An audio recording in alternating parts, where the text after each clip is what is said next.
Ja, her vi inne da. Med Pelle som trener mandarb på en regnfull dag. There is no rest for the wicked. Hvis vi skal bli flinke, så må vi trene. Og det her sånn helt vanlig oppvarming, helt vanlig grunntrening. Det må grunntrenes. Og alt det der spektakulære, det kommer av det som vi trener i styrke, balanse, smidighet, agilitet. Vet dere hva agilitet er? Det er evnen til å endre bevegelse, endre det du gjør raskt, og uten at det blir vanskelig. Sånn som overganger for eksempel. Grunnen til at vi synes at overganger så vanskelig, er at vi kanskje mangler litt agilitet.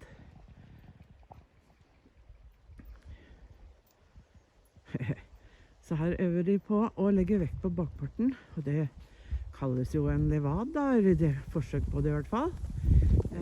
Men vi bryr oss ikke så veldig mye om hva de tingene heter, men mest om hva de øvelsene gjør for oss. Så en mandarb har hatt veldig vanskelig for å løfte seg i manken. Han har blitt veldig mye bedre på. Og det Pelle gjør da, med den levad, eller trening mot levad, her har vi litt travers til og med, tror jeg. Ja, litt traversal.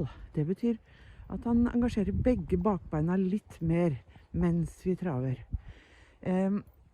Og dette med å gjøre levad, eller sette hesten mer på bakbeina i holdt, det samme er piaff og sånn, det er å lære hesten at det går an å ta mer vekt på bakbeina. Det går an å løfte manken opp, selv om man ikke får det til kanskje når man går frem, så øver man på det i ro og mak, mens hesten står stille. Og rygging er kjempeviktig, det de gjør nå. Det er også å få til å rygge med ryggen på plass, sånn at rygginga blir totaktig. Det er en kjempeviktig øvelse. Her ser vi at de jobber litt med bakdelstrening, og så må han litt på do akkurat når det skjer. Vel, det må han jo få lov til. Sa Pelle også. Det er liksom ikke lydighet som er det største problemet. Så Pelle sa det er ikke lydighet som er det største problemet her i gården. Han er kjempelydig. Se nå, der, ser dere det? Nå kommer bakbeina mer under seg og bøyer seg i alle leddene og tramper på stedet. Og da klarer han å øve litt på det å løfte manken opp i det han tar et steg frem. Og da må ryggen bære også. Og det er det som mandarb synes har vært veldig vanskelig. Og det er veldig vanlig. De aller fleste hestene synes det er vanskelig. Det er ikke naturlig for hestene å gjøre det hele tiden. Men det må de gjøre når de skal ha en rytter på ryggen. Så må de løfte mye sterkere i ryggen. Sterkere i det som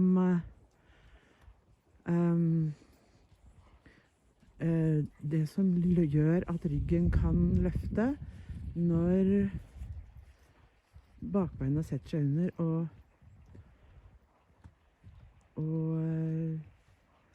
prøver å løfte forparten opp.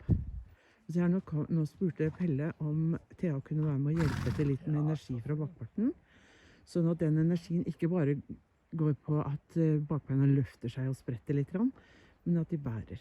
Og der gjorde han det. Og da fikk han en liten pause og litt ros. Fordi styrketrening, det klarer man bare i små biter. Og så noen hvile litt. Nei, det var juks. Ikke den her. Ikke den.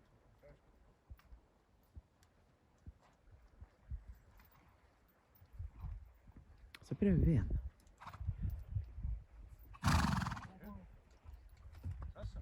Og så blir han litt irritert fordi det beina virka ikke helt som han ville.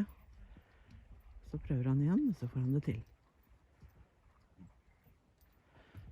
Og du kan si at vi prøver ikke nå på hverken piaf eller passasje eller noen sånne øvelser. Vi øver på å løfte ryggen og sette bakbeina under og få energien riktig gjennom kroppen fram. Jeg sa bare at vi skulle gjøre en bakdelsvending her. Så var det en bakdelsvending, og der tråkket han mer enn i stad med bakbeina sine. Se der. Ja, og nå går bakbeina mye mer fram og griper under og løfter. Og da måtte han pruste litt, for da slapp det i ryggen. Og da får han kos. Og han er fornøyd også. Ja.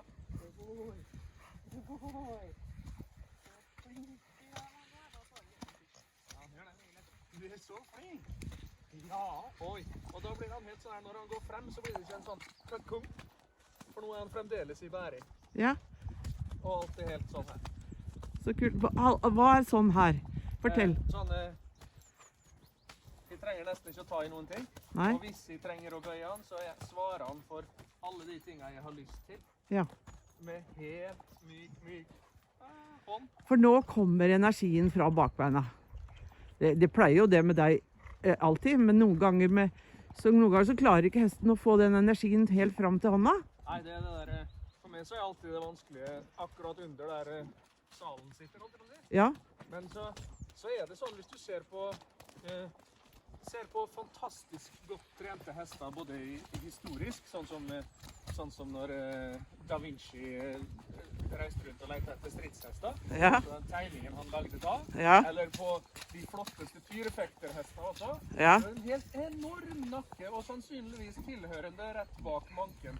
ja, Og den styrken, den trenger vi for å få til de tingene her med Ja. power, liksom. ja. For Og for- en ting er å gjøre øvelsen, en annen ting er å gjøre øvelsen med Nemlig. stå. Ja. Som Og- blir det nå. Og det er noen som sier at halsen trenger jo ikke muskler fordi halsen har jo ingen bein. Nei. Men halsen trengs jo for å klare å løfte ryggen. Ja, jeg synes det er kjempemorsomt å se på, hvis du søker opp noen av de folka vi vet har enten har hatt høyest testosteronnivåer naturlig, Ja, eller kanskje ikke naturlig til og med. ja, Han helt enorme nakke- og trapesiusmuskler. ja. Og det er nok ikke helt tilfeldig. Nei. Er det veksthormoner, eller hva er det? Altså, testosteron er jo et veksthormon, Ja, og det er jo flere av de. Men når nivåene av testosteron eller veksthormoner er veldig høye, så blir det mye muskler der. Ja. Og du kan se det samme på en gorilla. En hanngorilla har enorm nakkemuskulatur. Ja. Nå er selvfølgelig det en annen art enn menneske, det forstår jeg også. Men hest er også en annen art. Men det er allikevel likheter, og de er jeg Ja. ganske interessert i. de hormonbalansegreiene er jo veldig Ja, så når like. hormonbalansen er høyt på veksthormonsiden og Ja. lav på kortisolsiden, Ja, da tror vi kanskje at det resulterer i en grov nakke og de tingene her. At det i seg Ja. selv har noe med saken å gjøre, men jeg tør ikke å si det sikkert. Men det er mye anekdotiske bevis i den Ja. retningen. og det når du sier at testosteron i motsetning til kortisol. Ja. Og kortisol er jo noe vi skal snakke om en annen gang, tenker jeg, når det gjelder PPID og Gjøndar. Ja. Men det blir en annen video. Ja. Men da sier vi takk til deg for i dag.